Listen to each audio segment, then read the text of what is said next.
ये हमें ऐसा पता चला है क्योंकि कल शनिवार और रविवार है, जिसके चलते बहुत ज्यादा भीड़ आ सकती है। तो सरकार की पूरी कोशिश है कि आज ही हम रात को उठा लिया जाए, गिरफ्तार कर लें। या डिटेन कर सकते हैं, गिरफ्तार कर सकते हैं। उसके बाद आप क्या करेंगे? नहीं, उसके बाद तो ये सरकार बहुत ही बड़ी गलती कर देगी, क्योंकि क्या हुआ, सोनम सर को इन्होंने उठा लिया, उसके बाद आंदोलन बड़ा हो गया, आपने बच्चियों का सर फोड़ा, उसके बाद आंदोलन और ज्यादा बड़ा हो गया, अभी हम लोगों को भी उठा लेंगे तो अभी देश भर में आंदोलन और फैल जाएगा। तो सरकार को अगर कोई सोल्यूशन चाहिए इस आंदोलन का, that is only one thing, resignation of Dharmendra Pradhan. Demand एक बार दोहरा दीजिए, खाली जो डिमांड है एक बार दोहरा। Resignation of Dharmendra Pradhan, compensation to the victims, to the families of the victims. दूसरा, सारे पुलिस वालों ने जिन्होंने बच्चों के सर फोड़े, कपड़े फाड़कर पिटा, उनके ऊपर एक्शन होना चाहिए।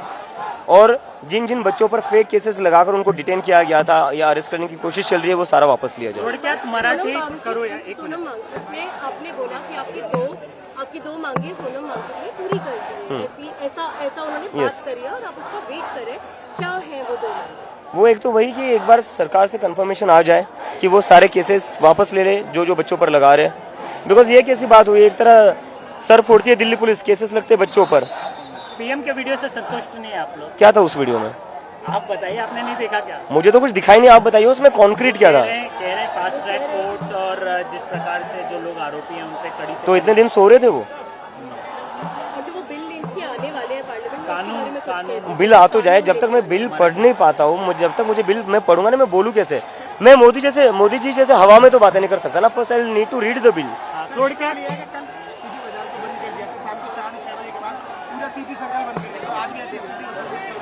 ये प्रधानमंत्री पूरी दिल्ली ठप करने को तैयार है, पूरी दिल्ली बंद करने को तैयार है, लेकिन एक मंत्री का इस्तीफा दिलवाने के लिए तैयार है। मुझे समझ नहीं आ रहा है इस प्रधानमंत्री को क्या हो गया है। ज्या पद्धतीने तुझं आंदोलन चाललेलं आहे, सोनम वांगचुक यांच्याशी कल जे पी नड्डा यांनी भेट घेतली, अनशन जे तो सोडवला, त्याबद्दल तुझं मत काय आहे? कारण की पंतप्रधान नरेंद्र मोदी यांचाही व्हिडिओ आला, ते म्हणाले की फास्ट ट्रॅक कोर्ट करू, आरोपींवर कारवाई करू, कसं पाहतो तू? नाही, ते तर केलंच पाहिजे होतं, पण माझं असं म्हणे, सोनम सरांनी जे उपोषण तोडलं ते चांगलं केलंय। आमची तीच मागणी होती, कारण की त्यांची जी लाईफ आहे ती खूप जास्त व्हॅल्युएबल आहे देशासाठी, देशाच्या एज्युकेशन सिस्टमसाठी, and we are very glad.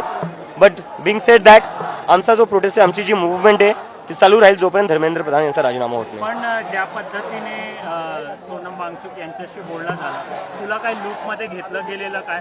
तुला भेटण्याचे हे दिले म्हणजे अपॉर्च्युनिटी दिलेली का? सरकारने आम्हाला कोणालाच भेटू दिलेलं नाही, आमची टीम पण काल गेली होती, त्यांना भेटू दिलं नाही सरकारने त्यांना एका प्रकारे किडनॅप करून ठेवलं होतं।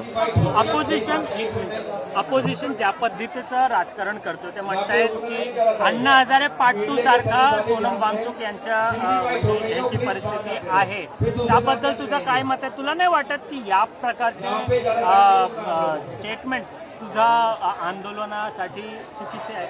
हे आंदोलन देशाच्या युवकांचं झालेलं आहे आता, हे कुठल्या एक दोन लोकांपुरतं मर्यादित नाही राहिले, त्यामुळेच पूर्ण देशभरात प्रदर्शन होत आहे। तर हे आंदोलन आता हे देशातले जे युवक आहेत तेच पुढे घेऊन जातील। अजून एक तू सांगितलं की तुझी अटकही होऊ शकते आज रात्री, का असं तू म्हणतो? नाही, आम्हाला पोलिसांनी काही माहिती दिलेली आहे अनऑफिशियली की शनिवारी आणि रविवारी खूप जास्त गर्दी होऊ शकते, आंदोलन खूप मोठं होऊ शकतं, त्याच्या आधीच तुम्हाला इथून उठवण्याचा प्रयत्न करण्यात येईल।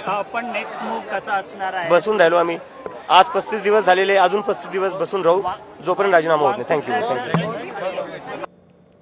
तर अटक झाली तरीही आंदोलन शांततेत सुरू ठेवा, धर्मेंद्र प्रधानांचा राजीनामा होत नाही तोपर्यंत आंदोलन मागे घेणार नाही, अशी भूमिका अभिजित दिपकेनं माध्यमांशी बोलताना व्यक्त केलेली आहे। पंतप्रधानांच्या व्हिडिओमध्ये काय आहे त्या व्हिडिओ संदर्भात अभिजित दिपकेनं ही प्रतिक्रिया दिलेली आहे। तर तब्बल